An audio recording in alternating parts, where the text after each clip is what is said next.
Hey, Off-Season After Dark fans, welcome back for episode 19. And we took a week off here, the first one we've done, but glad to have a special guest here. We have Topper Talk here to talk about Western Kentucky, one of the teams who I've praised a lot, been one of the most consistent G5 teams in the country. Ty Helton going to bowl games every year, doing a lot of good things there. So glad to have you here. Tell the people, Moff, where they can find you, how long you've been doing this, and what got you here. Yeah, man, I appreciate you having me on. First of all, you can find us on pretty much any social media platform. I always recommend X or Twitter, whatever you want to call it, at @topper_talk, like you have on the scrolling banner there. That's going to be the main. I'll tag you in all of our retweet stuff too, so they'll have easy access to that. Yeah, so that's the main place to find us. That's the main place where we're updating information, relevant news, stats, all of our episodes, etc. As far as listening to us or watching us, our episodes, we record weekly. We usually put out 2 episodes a week. We do a game recap and we do a game preview episode. And we're on every major streaming platform, audio-wise, Spotify, Apple, iHeart, anywhere you listen to podcasts, you can find us. And we also do video episodes as well on YouTube at Topper Talk Podcast. We are this is our 4th season of covering WKU sports. Awesome. We're not just a football-only podcast. We're not just basketball-only podcast. We cover every sport, every athlete on campus. We think they all deserve recognition for representing our university. So we're a year-round outfit. Sometimes during the summer, June, July, it kind of dries up a little bit, but we try to fill it with, off-season content or interviews or getting ready for football season stuff. We've done a pretty good job at filling those dead periods. And I've got here just in this space, I've been doing it for about 7-8 years total now. I previously was a part of a Marshall podcast, the Moonshine Throwdown that I shared with you earlier, off mic. But when Marshall went to the Sun Belt Conference in 2021, that kind of naturally dissolved that podcast that I was a part of. They spun off and now are doing a very popular podcast over at the Thundercast, representing Marshall very well. I spun off and started Topper Talk, and kind of here we are. The rest is history, as they say. Absolutely, that's a great story. I didn't realize 2 things: A, that you've been doing it so long, and B, that you covered all Topper sports. That's awesome and great for those student athletes in sports where they might be getting less recognition. So that's awesome. Good to hear. Just jumping into WKU. So, a lot of our regular viewers will know, but, kind of one of my niches and specialties and what I write about a lot for Mike Farrell Sports is the coaching carousel and, how that shakes out and just coaching in general. You guys have one of the most impressive coaches in the country. Helton has done a fantastic job there. I mean, he's in year 7 now and only 1 year with less than 8 wins, while also frequently losing coordinators all the time. Like, how do you think, several questions to unpack here, but in your mind, what's made him so successful and consistent over the years?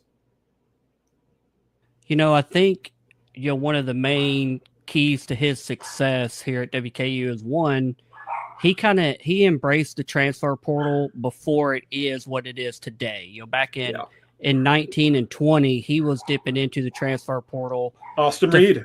To find athletes that wanted to come here looking for a fresh start, maybe weren't getting the playing time or looking to move up, and or sometimes SEC guys moving down. He's been a big proponent of the transfer portal before it became the Wild Wild West that it is today. So I think that's key number one. I think the second thing, and I've said this for a long time about Tyson, and you touched on it, we've changed offensive coordinators almost every single year. There's been some holdover offensive coordinators, et cetera, on some years. But I think one of the underappreciated parts of his coaching tenure has been his ability to find good young coaching talent, get them onto the hill here on staff, and help develop them and get the most out of them that he can while they're here. And several of those guys have now gone on to bigger, better, P4, higher paying jobs. Zach Kitley's head coach at FAU, Ben Arbuckle, obviously from Washington State to Oklahoma. He's going to be a head coach in short order. Yeah. Crum is at SMU, doing well there. Exactly. And it's not only for how well-known WKU has been for offense with Kitley, Arbuckle. It's not just that side of the ball. Ty Summers went to Colorado State, just mentioned Crum at SMU. It's both sides of the ball that he is, losing coordinators to. And I really like what you touched on there of he's getting those young guys and he's developing them. And at that level, you have to almost coach your coaches as the boss and be able to, help those guys develop and grow, knowing I might eventually lose them. But if that happens, it's because we're in a better place and we've succeeded. Yeah, and I think, one thing that's made that pitch easier is now he can tell them, like, hey, one good year here can change your life. He has said that to coaches. I've heard other coaches repeat that. Come here and have one good year, and the next few years of your life is going to look a lot different than what it does today here at Western Kentucky. That's a great selling point. Yeah, and I think also with coaches, and you hate to say it too, but with high school recruits now, at whether it's CUSA, MAC, Sunbelt, hey, if you get one or two really good years here, you can bump up to the SEC, Big Ten, ACC, and I think adapting to the current landscape of college football is something he's done extremely well so far. Yeah, absolutely. And I think usually that kind of parlays into, how and why have we kept Tyson Helton for, now 7th year here. And I feel like I've had this discussion, in the off season, prior years. It comes up every single year. Why is he still here? And the easy answer to that is he wins enough ball games. He's exciting. He recruits well. We score a lot of points. It's a fun offense. Like you said earlier, it's going to be 8-9 wins every single year. Yep. But he's knocked on the door of the conference championship, got there in 21 with Bailey Zappi, got there last year with Caden Veltkamp. Just hasn't – that's the only thing holding him back right now to the fan base. And quite frankly, to his career as it goes forward, he's still a fairly young coach. Yeah. Until he gets past that barrier of winning a conference championship, he's probably going to remain here at Western Kentucky. I don't see us firing the guy winning 7, 8, 9 games a year, and he's not going to get fired unless we drop down to that 3, 4, 5 win plateau that we saw during our previous coach. So, it's kind of the catch-22 of how good he's been, but not great.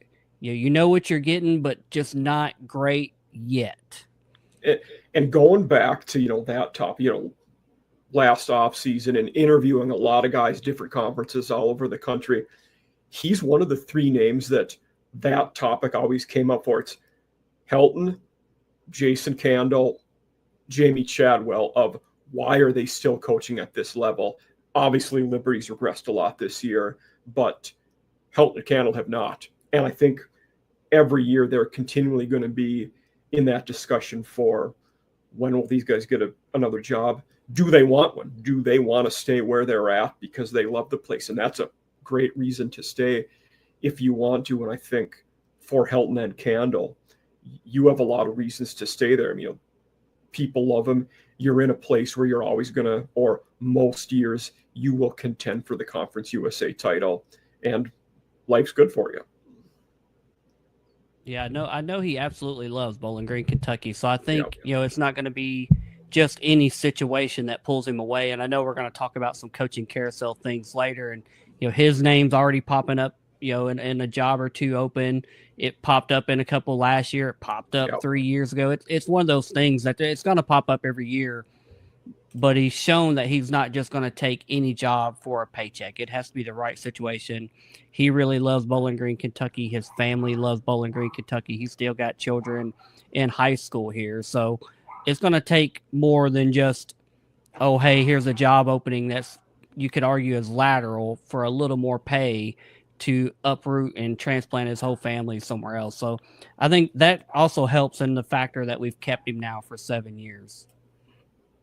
Yeah, I think that being aware of all those factors is something you have to do in talking about the movement here, especially in a guy who isn't just looking for the next paycheck.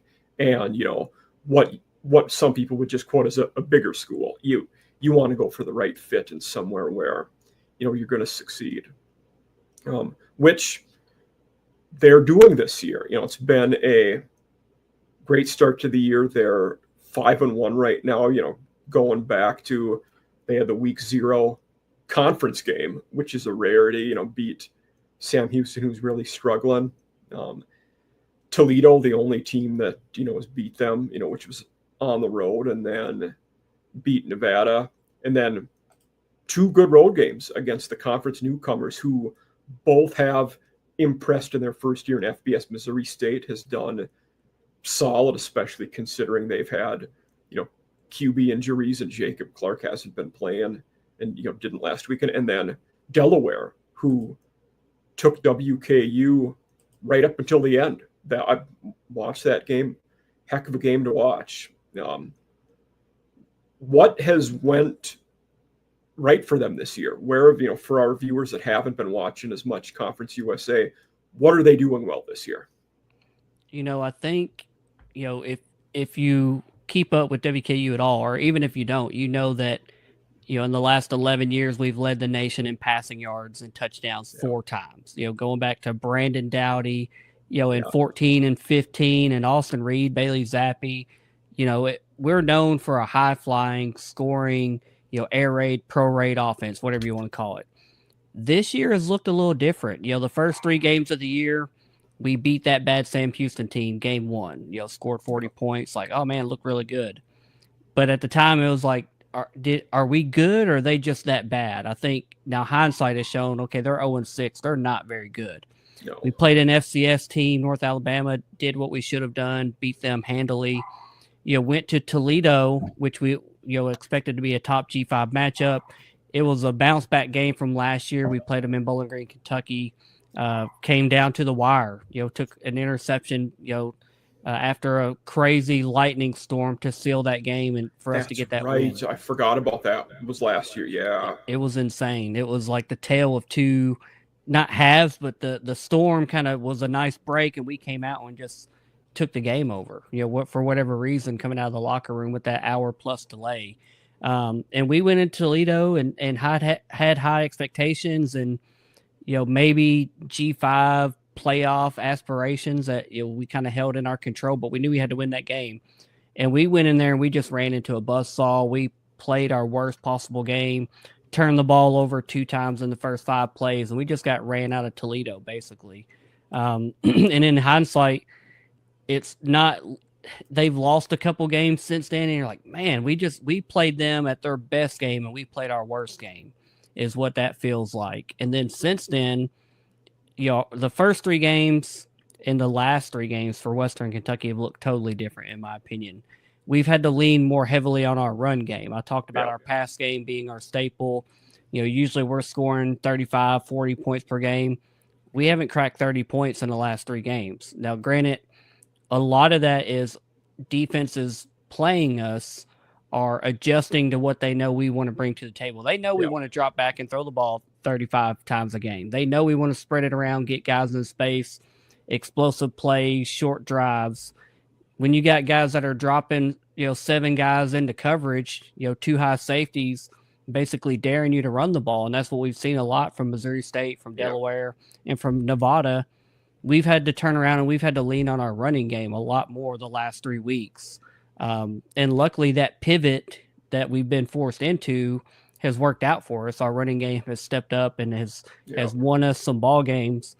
With 3 guys all getting significant carries. Yeah, the running back room is deep. We started a true freshman in Marvis Parrish. Coming into the season, we had a couple fifth-year seniors in George Hart the third and Lavelle Wright. That Wright's played well. Yeah. Yeah, everyone assumed one of those two guys was going to be running back 1A and 1B. And, Marvis Parrish was a name I had heard over the spring and summer. I had heard, watch out for this kid. If he gets on the field, he's tough. And he's a great back, but it's nice to have that depth. Yeah. He's more of a speed piece. He impresses me catching passes out of the backfield. Yeah, he'll make a cut, make you miss, and get upfield. Coming out of the backfield, all three of the guys can catch the ball in the backfield, but he's probably the most dangerous in space. If he gets the ball with a linebacker guarding him, good night. He's going to turn. He's going to get the edge and get up the field. George and Lavelle are more of those power guys. In between the tackles, short, hard yards, goal line type guys. Those are the guys that are going to get the hard yards for you. So it's nice that we a lot heavy guys too. 215, 220. Yeah, so. It's nice that we've had to pivot due to what the defenses are giving us, and we've been successful at it. At the same time, we've also seen our defense step up. Still not where we want to be run defense wise. We're still number 110 in the nation, I think it is, as far as giving up rushing yards. But it's really been, between the 20s, you're going to move the ball against us. If you're not punching in the end zone, if you're only kicking field goals or you're turning the ball over, that's a win for us because we think that we can go down and outscore you. And that's really been the bread and butter. That's what won the game against Delaware. We've forced a couple of turnovers down the line. We had the turnover right at the goal line, went down for points. That was a huge momentum swing. And then the pick six with Karan Hayward. The defense has done enough to win us ball games. And then we've been able to lean on the running game to help put those games away. So it's looked a little bit different. I think our offense hasn't played up to its potential yet, which, to me, and I've said said this to people on our podcast, people just in general conversation, we haven't played our best football. We've left a lot of, meat, quote unquote, on the bones as far as scoring points, finishing drives, etc. for multiple reasons, whether it's just efficiency, execution, sometimes penalties, getting in our own way, getting behind schedule or just killing a drive. I think we can play better football than what we played right now. And I would rather be playing that better football in the middle end of October and into November than I would in September, October. So I think we're going to continue to grow and clean things up. I think we've seen growth from this team and this offense and even the defense already. And now that we're into the meat of conference play, if that continues, there's not a game on the schedule that's not winnable. The LSU SEC road game, it is what it is. But conference-wise, everything looks winnable. That's for sure. Certainly does. Yeah. And I think could have one similar to last year where the last regular season game, you could be playing them a week later. There's a decent chance WKU and Jacksonville State make it again to the conference title game. Yeah, Jack State's tough. I mean, every team, several teams, I won't say every team, but several teams, the ones at the top that have kind of started to separate themselves, they've all looked good. Kennesaw, Louisiana Tech, us, Jacksonville State, Liberty, even when they play their best, they look good. But no teams looked unbeatable. No, and Liberty started so awful, having high expectations this year. They could still make the conference. They're 1-1 in the conference. They could make the conference title game. It's not unthinkable to, say they'll do that. But one thing you had mentioned, WKU leaning on the defense more. I feel like, I can't say I've watched all 6 of their games, but I feel like I watched a lot of Delaware, Missouri State, and then a bit of that opener against Sam Houston. It seems like almost every play when the other team runs, you have Westers making the tackle. He's been a solid, coming from, was it FAU and then Colorado, with brother. He's been a good addition for you guys. He's playing well on defense. Yeah, Jalen Wester, number 21, if you're watching, he's been solid. I think he's got a pick or two this year. Has forced a fumble, if I'm not mistaken. He's been a solid playmaker for us on the back end. Him and Al-Mahi Ali that transferred from Charlotte. I really felt like our back end, our secondary, the new guys we added to what we had returning, in Kent Robinson and DeMarco Williams, really thought that pass defense was going to remain strong. And last year they were, a top 10, top 15 pass defense in the nation. This year that's regressed a little bit. I think we're still top 50, but it's not top 10, top 20 like it was last year. But overall, it's still good enough to be bend, don't break. It keeps the big plays in front of you, creating turnovers, just having nice, solid, experienced guys on the back end, versus having, young guys that are getting thrown to the fire has been invaluable. Absolutely. Yeah. So it's odd to say this, we're recording this on a Monday. It'll go live Tuesday, but the game tonight against FIU when this episode will drop, what are you looking forward to in that game? I mean, FIU is a team who 2-3, one of their wins, was the season opener against an FCS team. Willie Simmons was one of my favorite hires of the offseason, was a successful FCS head coach. At FAMU was his last spot, and then was Manny Diaz's running backs coach at Duke last year.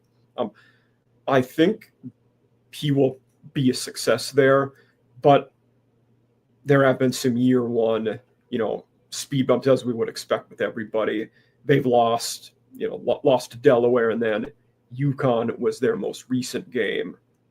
That Delaware is the only conference game they've played so far, but what are you looking for tomorrow in a game which is at home for you guys? Yeah, I'm looking for an opportunity for this team to be back home for the first time in a month. It feels like we've been on the road with Delaware, Missouri State.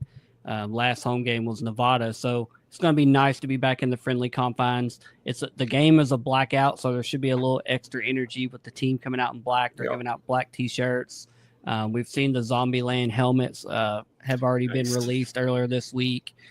We're having a pregame concert. Blanco Brown, who's like a hip-hop country artist. Not my cup of tea, but it's been something we've done now 4 years in a row. We've had a game that's had a pregame concert.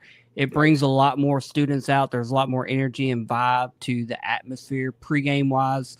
And as long as we can get those people, the students, et cetera, to come in the stadium, it should make for a pretty good environment inside as well. But as far as I would say you mentioned the helmet. So several guys that we do the group show with, I told them you were going to be my next guest, and like 2-3 of them, you got to have them send you a helmet. Those helmets are sweet. And they were all just raving about the Liz you guys are going to be wearing. Yeah. I say if I can get a helmet, I will give anyone else a helmet if I get extras. I got the chrome behind me, but they've been retired. Yeah, I like it. Yeah. Yeah. But for this game, on our preview for FIU, I called this kind of the perfect game for us to get right. We've kind of been inconsistent. And this FIU team, I want to respect every opponent. I do. But just on paper, statistically, there's no reason we shouldn't beat them. And their 2 wins, you mentioned one of them, FCS, they're averaging 40 points per game. And their 3 losses, they're averaging 9 points per game. And their quarterback... Yeah, they got shut out against Penn State. But, their quarterback play has been inconsistent. Kewan Jenkins, more intercept. And going into the year, he was the guy we thought if they were going to be successful, he would really have to have a good year. And he's just been so-so. He's been a guy. He's been a guy that people were like, this could be the preseason player of the year, and he's got 2 touchdowns, 4 interceptions. Though he's made up for that with 4 rushing touchdowns as well. He's a versatile and a dual threat guy. But if your QB1 doesn't have a downfield threat to pass the ball, then you can kind of contain them and put them in a box and more easily win that game. So, but one of the things we Western Kentucky haven't done this year is we haven't come out the gate fast and put our pedal down, put our foot on somebody's throat in the first quarter. We've not done it. We've been scoreless in the first quarter several times. Not sure if we've scored on our first possession at all this year. If so, it's been a field goal. But we've been plagued by slow starts, and then slow starts allow teams that you should beat to hang around. The game starts grinding down. You're getting reliant on turnovers. You're relying on your running game. It just changes the whole flow and script of the game. Whereas if you come out fast, what we're known for, 2-3 touchdowns in that first quarter, you're making a team that doesn't throw the ball well, they have to throw the ball now. They do. And it puts you in a favorable position where your back end can make some plays. So that's kind of what I'm looking for. I think this is a good opportunity for us to show how good we can be against a team that we should take care of at home. We just have to play better than what we have so far this season. Yeah. For those people out there, this is the updated standings in Conference USA. Hilltoppers at the top, and then I'd mentioned Jacksonville State before, Kennesaw State playing well. But I appreciate what you were just saying there about what you're looking for tomorrow, and hopefully they can get out to a quick start, get a touchdown, early minutes there, set the tone for that game. But I think you hit on it as well, that on paper this should be a W. This should be a game where you can take care of business, against a team who went through a lot of changes in the offseason and has, been 2-3 so far. Then around the conference, and looking forward to the rest of the way for WKU, we talked about all the rest of their games look winnable. You have at La Tech next week. Now, is it Tuesday or Wednesday next week that game is? I want to say it's on Tuesday again. Just off the top of my head, I think it's a 7-day break. Okay. And their game surprised me against Kennesaw. I thought La Tech would win, but I really didn't think they would get rolled as bad as they did. Jerry Mack is doing some good things at Kennesaw. It's another good hire, but I didn't expect them to show up like they did, in that game. So looking at around the conference, we'll touch on some of the other teams, but let's start with the two newcomers who we both mentioned. I feel like a lot of my regular viewers and a lot of our After Dark Network people, they're not going to know much about Delaware or Missouri State. Delaware's been a good team. Nick Minicucci has been running the ball very well, finding the end zone. Didn't he run for all 3 touchdowns against WKU in that game? Yep, correct. Yeah. You had mentioned before about, Jenkins, some people saying preseason conference player of the year. If Minicucci keeps putting up those rushing numbers, he's going to be a guy that has a chance to do that. But obviously WKU got a W against Delaware, but what's Delaware and Missouri State been doing right, so far, in this season? I think the secret to both of those teams is they're both well coached. Missouri State with Ryan Beard, who WKU fans are very familiar with. He's a Bowling Green, Kentucky. He went to Bowling Green High School. He went to Western Kentucky, alum from both. Family still lives here. A lot of their staff members have coached here or played here at Western Kentucky. So there was a lot of mutual respect coming into that game. They're just well coached. He's a very cerebral coach. He's an up and coming coach. They played really well. They have good depth. You saw Jacob Clark, a 7th-year quarterback, get knocked out. They put in their backup quarterback, who, again, add in another Bowling Green, Kentucky tie. He's a Bowling Green High School alum, Deuce Bailey, and dual threat guy, can use his legs, extend plays. True freshman, was back there making some true freshman mistakes at the same time. But I know they want to preserve his red shirt. Jacob Clark, they need him back to down the stretch run. But they're a team that, even though they're not eligible for the Conference USA Championship bowl game, which I don't agree with that ruling. It's a silly punishment for a team moving up, but they are the type of team that can play spoiler to someone else down the line. They can absolutely beat you. They beat a Marshall team at Marshall earlier this season. I was going to say me and my Marshall people know that well. They're that tough team that if you let them hang around, they will get a victory on you. They'll pull a last second, touchdown drive. They make defensive stops. They're just well coached. And as they continue into the FBS and they build a deeper, bigger FBS roster, that's only going to get better for them. Like Ryan Beard's doing great things there. They need to hold on to him as long as they can, because he's that guy like a Helton, but 10, 15 years younger, that's going to win a lot and be an attractive candidate in the future. And then I would say the same thing about Delaware. They have really good resources. They have really good fan support. They're really well coached with Ryan Carty. And Carty's a then, good coach, Delaware guy through and through. Was coached with Casey Keeler, played for so good guy. Yeah. So got supplanted to be QB1 by some guy named Joe Flacco many moons ago, and that ended pretty well for them, and obviously for Flacco as well. But Carty, I didn't know a lot about Delaware coming into the season, and then as I got I don't think anybody did. Yeah. As I got to looking into them, I was like, man, they win a lot of ball games. Yeah.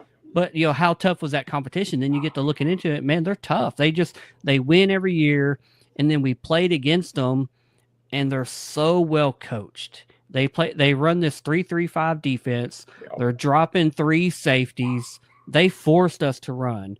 Their offensive play calling was very varied. They weren't predictable. Just threw a lot of different looks, a lot of different, just things at you that kept your defense on its heels. Luckily, we had some turnovers that went into our favor. That fumble I mentioned earlier turned it into points, the pick 6. But that quarterback, Nick Minicucci, like you said, he's probably a front runner for Offensive Player of the Year, himself and Maverick. That was a heck of a matchup, and he's tough. And I don't see any reason to believe that Delaware won't continue to be, a force in the future in Conference USA. They're a great addition.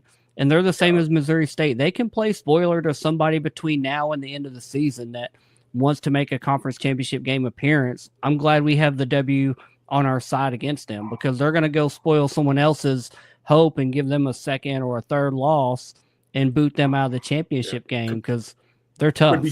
Could be Jacksonville State this week. Yeah, that's going to be a matchup. That one's going to be fun. Absolutely. Yeah, it should be a lot of fun.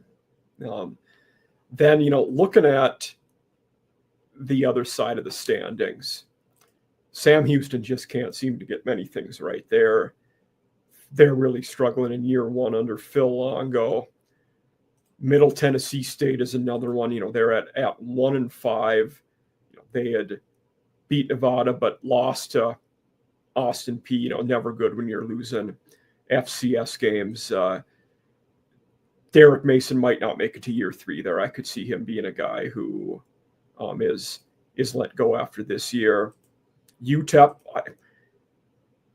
the Scotty Walden hire was interesting, but clearly this year, they're 1-5 as well, and their only win was an FCS game. Though UTEP Sam Houston this week, something has to give. Someone has to get a win.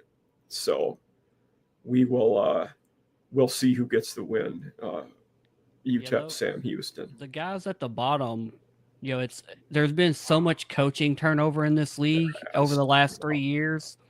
Coming into this year, that was one of the factors when I was trying to figure out who's the conference favorites.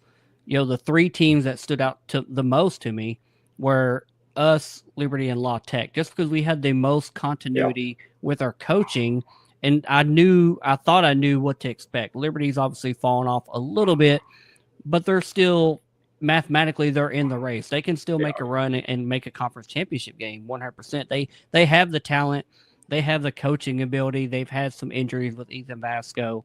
They haven't played their best football, just like I can say the same thing about us. They've just been on the losing end of things. The other guys on the other end of the spectrum, the Sam Houston, Phil Longo experience, I wasn't sure about that hire when they made it, and so far it's looked not pretty. The Scotty Walden at UTEP, man, big rah guy, brings a lot of energy to the sideline, a lot of energy to recruiting. I was honestly surprised that he got out of Tennessee when he was available. Middle Tennessee was also looking to replace Rick Stockstill, and I was surprised they didn't call it like, hey, here's a guy from Austin Peay that won a lot of ball games. And they didn't give him a shot. For whatever reason, he ended up at UTEP. It's not working out yet. They're recruiting well, not winning. They are. At Marshall, we just hired a new athletic director this year, and it was the guy that was at Austin Peay who hired Walden. Harrison from Austin Peay. And now y'all got a football game in the future with them. I saw, not y'all, but Marshall does. I think that's great for both sides. And then Middle Tennessee, with Derek Mason, they have just been so average and so middle for so long now. Yeah. Dating back to 6-6 Rick. They would get to the bowl game, they'd go to the Bahamas or to the Hawaii Bowl or wherever, and Massaro and McPhee and all those were happy, and they'd extend him. A couple years ago, decided to let Rick Stockstill go, and I just think in today's day and age in coaching with the transfer portal, there's a lot less forgiveness in not turning it around quicker. Used to they would say, "Hey, we're going to give you 5 years. You need at least 3 to get your guys fully in here, so we know what you're bringing to the table, scheme wise, roster wise, and can you win ball games." You used to have that luxury, but now if you're not turning it around in year 1 and showing improvement, and then in year 2 you're the same or worse, like you said, it's almost hard to justify. Are you going to make it to a year 3? And a couple of those guys are probably on a warm seat at this point. Yeah, and I didn't when they let Stockstill go, I thought that was a mistake. Now they were average, a mediocre-ish team, but for a school like that, any G5 school, that bowl money is very important. He had them fairly stable. They've regressed a lot since he's been gone. Well, and you wonder if they wish they would have kept him. And what he was doing with the lack of resources they were providing him. Now, now they've went and built a football facility. Now they're investing in the program, and they still need stadium upgrades, etc., that should have been done 20 years ago. But when you put yourself that far behind the 8 ball, and I've heard horror stories about their weight rooms, their locker rooms, their facilities in general, and he was still somehow getting talent to come there. The Kevin Byards of the world. Yep. He's had several good quarterbacks come through there. Dasher and Vadiato was a quarterback of his, and they've always been competitive and tough when he was there. Versus now, they're a 3-win ball team, if that. I don't know if they're going to get the 3 wins. And in the transfer portal NIL era, he had a lot of success for the resources that he had.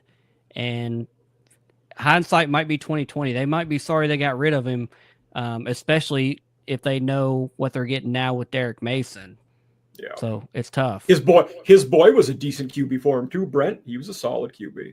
Honestly, and he was on staff with him as QB, and I think he might have been like co-OC or something. I really thought at some point there was just going to be a handing of the baton, and it was going to go straight from Rick to Brent, and we were going to have like a 40-year Stockstill coaching tree over there at middle. But that obviously fell apart. But yeah, he was a competitor, man. He was a warrior out there.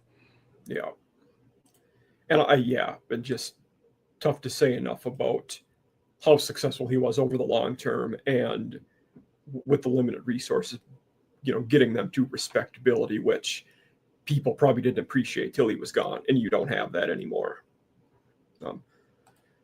Another one who, talking about the changes there, and in one of my preseason rankings I did for every conference was I'd rank the head coaches out, and you had mentioned there's been so much movement in coaching.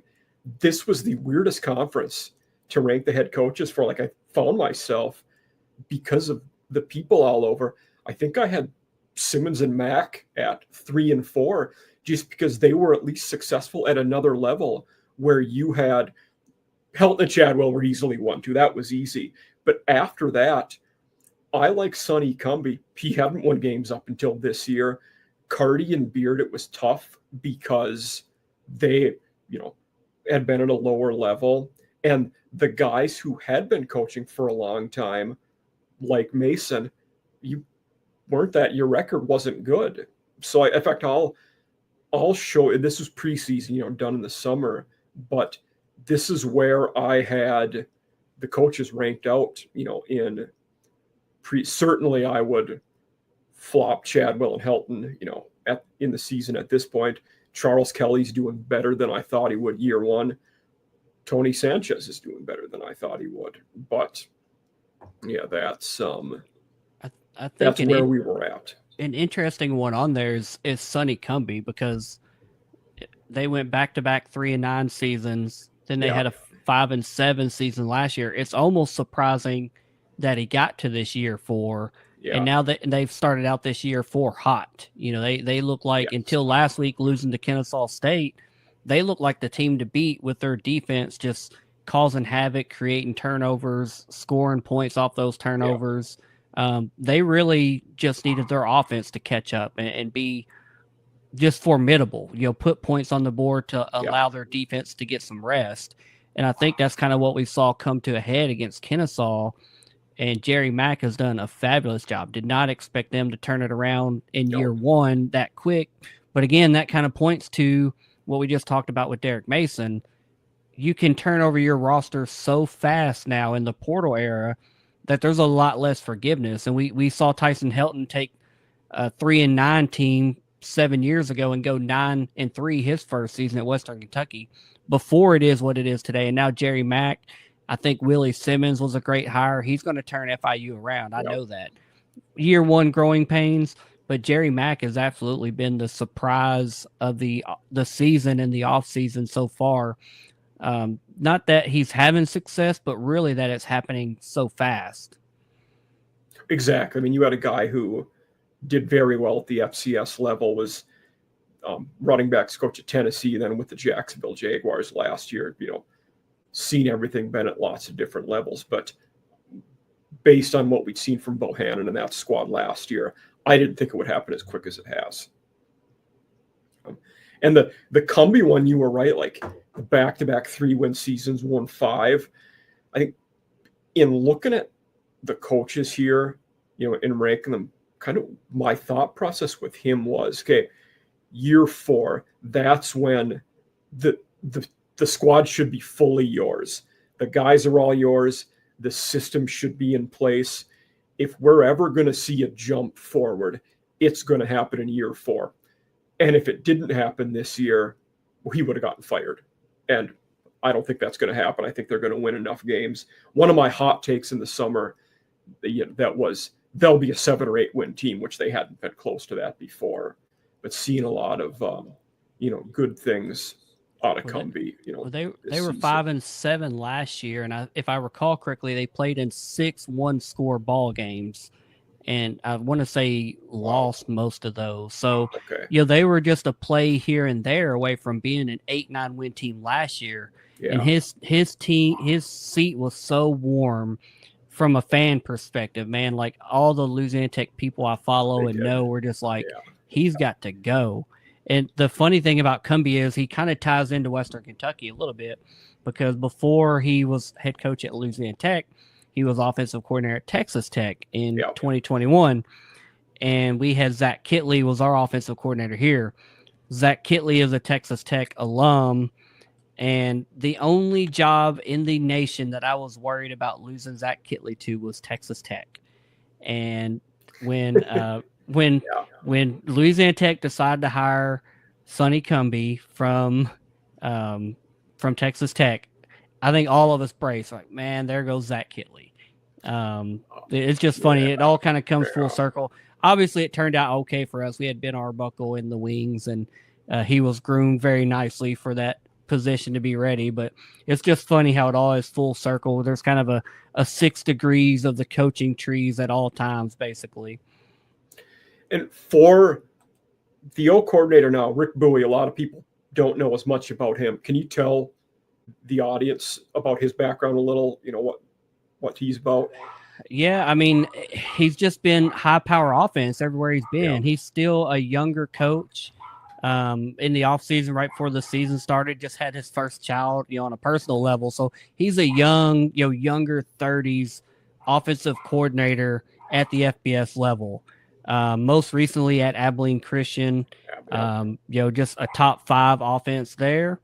Scoring wise, passing wise, also had a really good run game there too. I think that was one of the most exciting things when we hired him, is that has been a major weakness for Western Kentucky through the Helton era. We've never had an established running game that is a threat and takes the burden off the passing game, because they're complementary of each other. If you have a good running game, it's going to open up things in the passing game, and vice versa. If you can pass, it's going to open up things on the front for the running game. we've not been very balanced in that regard for years. And when we hired Rick Bowie from Abilene Christian and just saw his success and his resume, and obviously him bringing Maverick over doesn't hurt. It didn't hurt anybody's feelings at all.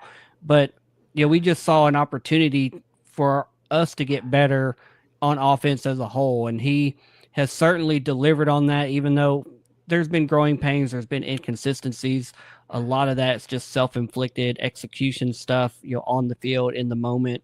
I mentioned penalties earlier. Yeah. I think we're averaging 7 penalties for 70 plus penalty yards a game. That's very un-Helton team like. Usually we're one of the lower penalized teams in the nation. And most of those penalties, when you go back and you're watching games, it's those third and short, third and mediums that all of a sudden become third and longs. 3rd and 6. Yeah, or negate a big play up the field with a holding. Just the drive killers, the momentum killers, bringing plays back, killing drives, and you're giving the ball back to the other team. That's why I consistently say we haven't played our best ball game. We've left so much meat on the bone, and we still have looked pretty good.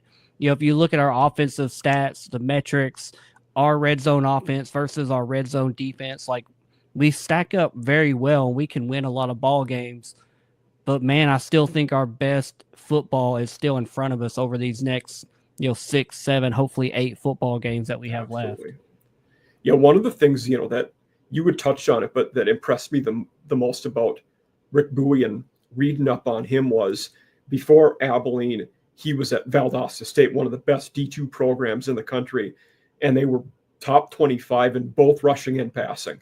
That's really impressive and tough to do. I mean, you got to get a lot of yards doing both things to be at that level, and that's impressive.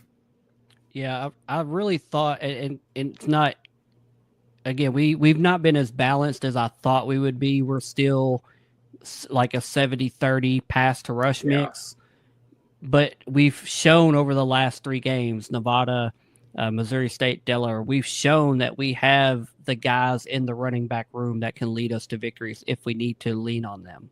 And I think down the stretch, I think we need to lean on them more intentionally because they've shown they can do it. And it's only going to open up things in the passing game, whether it's across the middle, whether it's those deep shots, whatever it is. It's complementary. It's yin and yang. It all goes together. And if you listen to Rick Bowie in his weekly press conferences that he does, before every week game, he's very adamant about talking about that, about just being efficient with plays and looking at yards per play and success rates and putting guys in position to succeed.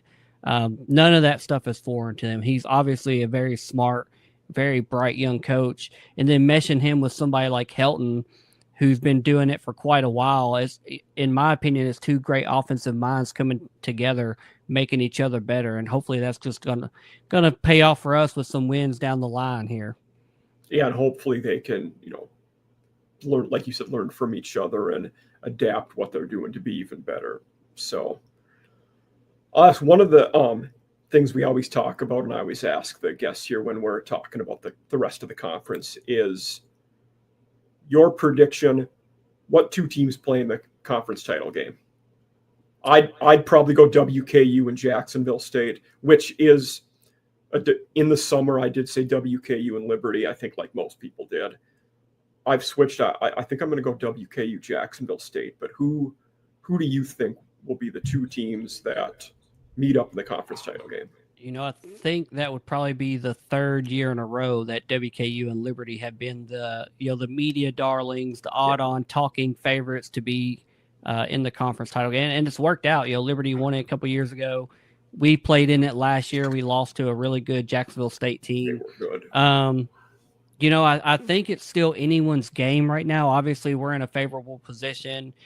Currently 3-0 in conference. Only one of 2 teams that have played 3 conference games, undefeated.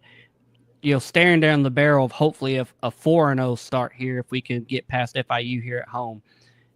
I have to put us there at this point. I think we can do enough to get there. There's not a conference game left. Louisiana Tech's going to be tough. They have a great defense, but they also just put something on tape that they're beatable. Kennesaw State went and took care of them. I don't think anybody saw that coming. And then my other pick besides us would probably be also Jacksonville State, and their rushing offense is just so deadly. Coming into Cam the Cook season is very good. Cam Cook's good. Coming into the season, they had a quarterback one in Gavin Wimsatt that I wasn't sold on personally. I just looked at his career stats, and he's a 40% completion guy, a negative touchdown to interception ratio. Now they've pulled him out. He's not their starter at this point as we talk, and they have Creel in there as their starting quarterback, who was their backup. Playing well. Yeah, and he's their punt returner. So it looks to me like they went from a quarterback that couldn't throw to a quarterback that doesn't want to throw. He wants to get out on the edge and run. Cam Cook will give you 200. Cody Creel will give you another, $120. They're liable to run for 400 yards against you. And when you run that kind of offense, that ball control, that possession control, it limits your opportunities to score against them. I think it very well could be like last year where we play them, game 12 of the season, then we turn around and play them hopefully at our place this year instead of at their place. But I very well think the script could be very similar to last year, and it's the same two teams. And with their running offense and then our troubles with run defense, it could be a matchup. But they've also shown that their run defense is not very good. They're like in the 100s as far as run defense. So they certainly can be scored on as well. They're 2-0, but they just barely scraped by and won their last game. And I think that's kind of what every team in conference has done, is every team has shown chinks in the armor where you can get beat on any given Tuesday, Thursday, Saturday, whenever you're playing, but you better be playing your best football come November, heading into December for that conference championship game if you want to win that title. Absolutely. No, I think that's well said. We'll kind of transition to our last segment here. You're just talking about some coaching stuff. I mean, we've already, done that a bit, but we obviously have some big openings around the country. And recently, Penn State, Oregon State, and UAB all opened up yesterday. So that's, big news there. Penn State, obviously the biggest opening we have so far. They certainly have been disappointing this year, but going into this year, James Franklin had won 34 games in 3 years. I was surprised they made that decision when they did. Yeah, kind of crazy, coming off, what they've done the last couple of years, won a lot of bowl games, conference or college football playoff, nearly every single year. Granted, they've had a bad year, 3-3, just lost to a Northwestern team they probably shouldn't have lost to. I think that's fair to say, but given the expectations there, I understand why it happened. In this season, their quarterback one just went down, obviously making a coaching change. I don't know what the rest of the season will look like, but a $50 million buyout, with a guy that it was a known entity.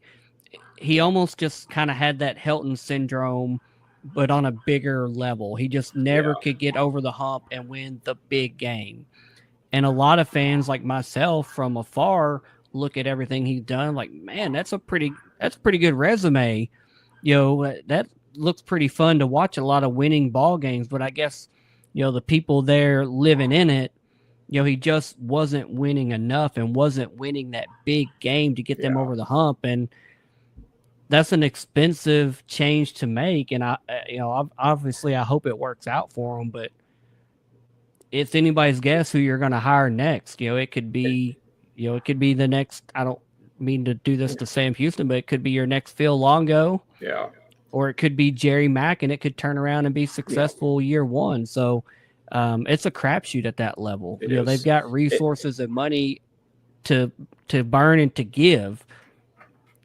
The coach has to put it all together, though. Yeah. And it's one of those scenarios where if you're firing a guy at that level who's had that much success, that's only the first part. The second part of that, you have to make sure you hire a guy who's going to be better than him. It's going to be really difficult to be better than him based on his overall record. just because he's won so many ball games. Now, sure, you're going to have to, beat those elite teams, which he wasn't doing. But those are elite teams for a reason. Not many people beat Ohio State. Not many people are winning against Notre Dame and those top 5 teams. Those teams are at that level for a reason.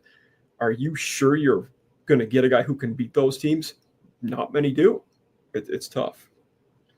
Yeah, that's going to be interesting. And the coaching carousel in general is just there's so many openings that, and what it turns into is that domino effect as they go hire a coach from a G5 level, and now that G5's got to go hire a coach, and the dominoes that fall. It certainly in the end it could affect WKU the way it shakes out. Yeah, certainly. And we'll have openings. We have Penn State, Virginia Tech, Arkansas, Oklahoma State, UCLA, Oregon State, UAB. Stanford's going to be open. We know they're on an interim. Like those for this, usually at this point in October, we don't have 8 openings that we know are going to be available. That's for this time of year. It's a lot. And that domino effect is always fun to see. We'll see what happens. The one that happened yesterday, I guess, kind of closest to us here at Western Kentucky being UAB, former conference mate.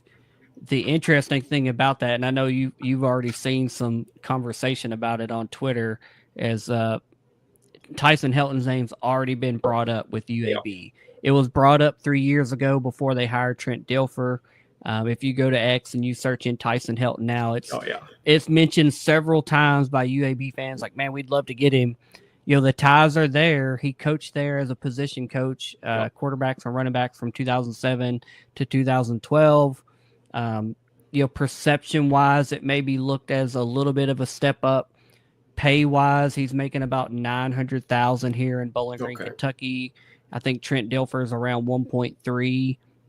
Probably plus some other incentives and bonuses there. So, it's one of those positions where I think they certainly will call and make Tyson Helton say no, like he did a few years ago. Whether they try to sweeten the pot from, whatever the pitch was a few years ago, I'm not sure exactly how much they'll throw or can throw or will throw because, they have a buyout that they've got to pay for Trent as well. But, it's a domino. And as soon as it happened, it already started chatter and discourse among WKU fans that obviously none of us know if he's gone or if he will go or he will consider it, but 100% there will be contact by UAB. They will make him at least say no. He will be on their short list because going through what they went through the last 2.5 years, they're not going to make another gamble hire on a high school coach, certainly, or a coordinator that's never been a head coach, the young up-and-comer, hot shot, or a Scotty Walden from the FCS type call-up. They're going to want somebody experienced that they know can win games, that they know can navigate the portal and the NIL world that we're in today. And that guy I had mentioned, I commented on your post on Twitter was before they hired Dilfer, their interim was Brian Vincent. He's done pretty well at ULM. I wonder if he's a guy that they give a call to and probably regret not making him the head coach in the first place when he was the interim. Glasgow, Kentucky native right there, about 40 minutes up the road from Bowling Green is Bryant Vincent. I'm sure hindsight's 20/20 on that one because, like you said, he's been real successful at ULM, and it's no secret what their resources are down there. And he's competing and being successful there. UAB deserves better. They should be better, and it'll be interesting. I believe Vincent is the lowest paid FCS or FBS head coach. I think he's about $600,000 a year. I think that's the lowest in all of FBS. Yeah, hindsight maybe 20/20 for UAB. Yeah, that'll be an interesting opening. I don't know what they'll do. One thing I'll do this year. We're approaching our hour mark. I always leave with these 2 questions. One of them is expected. The other one's not as much. In Conference USA, the conference you're dealing with, what coach right now is on the hottest seat? the coach on the hottest seat right now, it's hard to say just one. I think realistically, I think there's three, and I think it's Scotty Walden and Derek Mason are kind of right there neck and neck, just because they're still year two, but they've had zero success. They haven't grown from last year.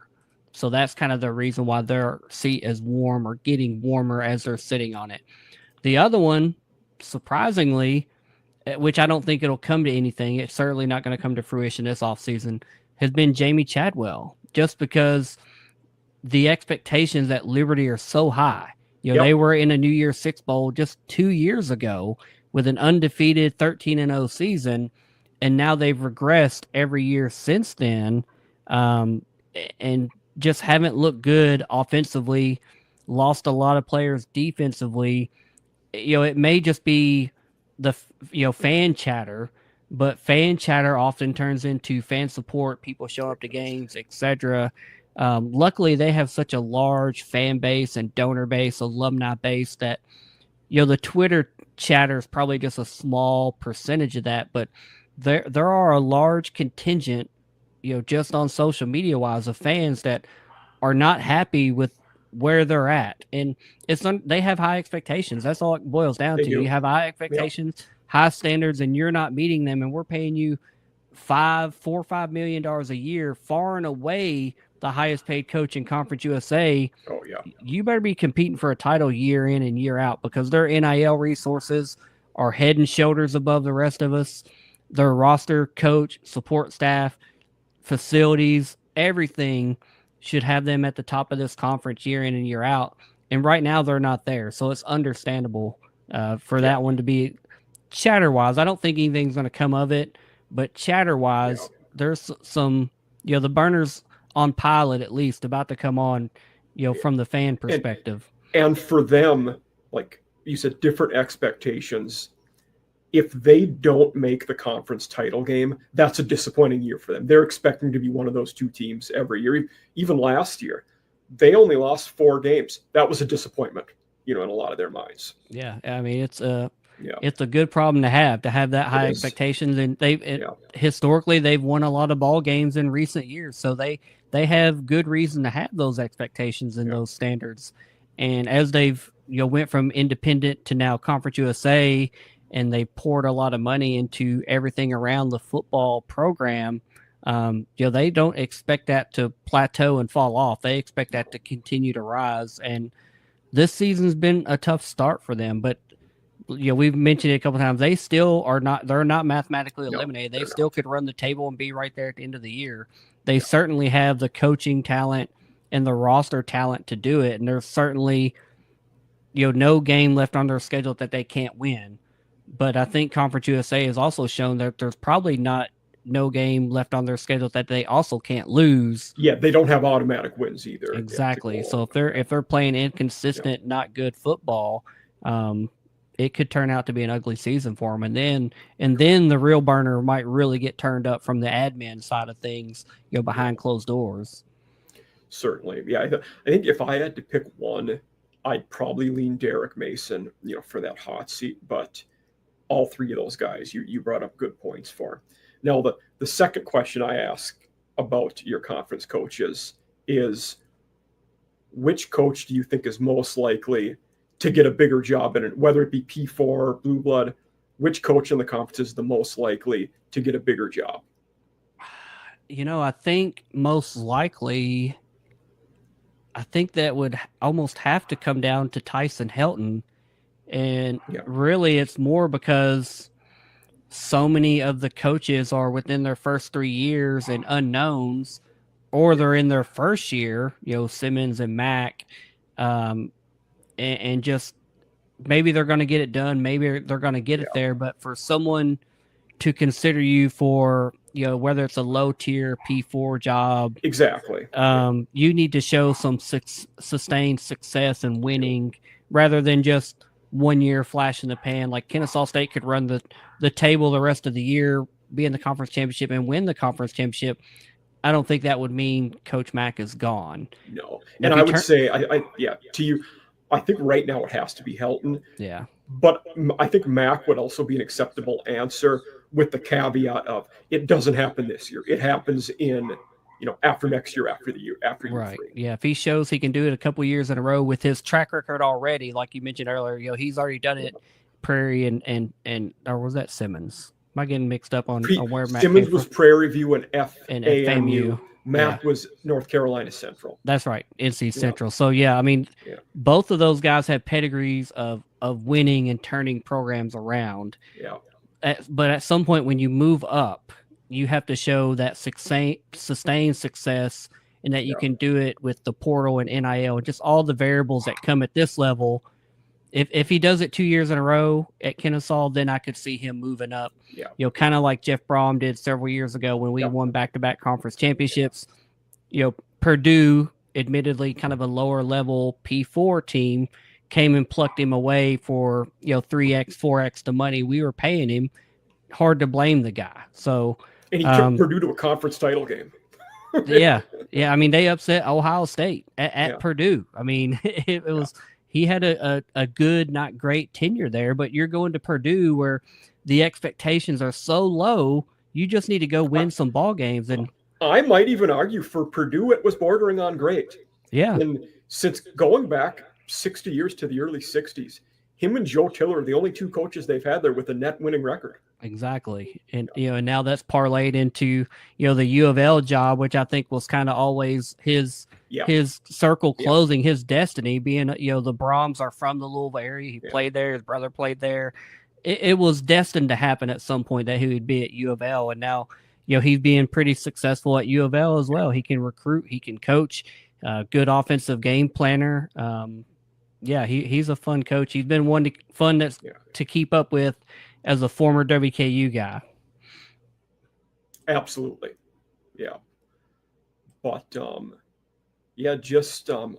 that wraps up our time here. But just want to say thanks for having you. I've liked following your stuff on Topper Talk. They're one of the most fun programs in the country to follow, especially, not many G5 teams have had the success over time that you guys have, mixed with, the fun offenses and having a lot of those, quarterbacks we mentioned, receivers like, Jareth Stearns that just put up ridiculous numbers, in the past, and all the coaches, something I personally really enjoyed. But Topper Talk, I will link all of your stuff there for our users so they can, find and, easily follow you, get in touch with you in those spaces. But want to say thank you for being here and good luck the rest of the season. All right. I appreciate you having me, man. I'm always open and game to talking WKU sports, football, etc. So anytime you need a Big Red or a towel waving representative, I'm one call away. I'm glad to do it. I appreciate that. Thank you. And everybody out there, have a great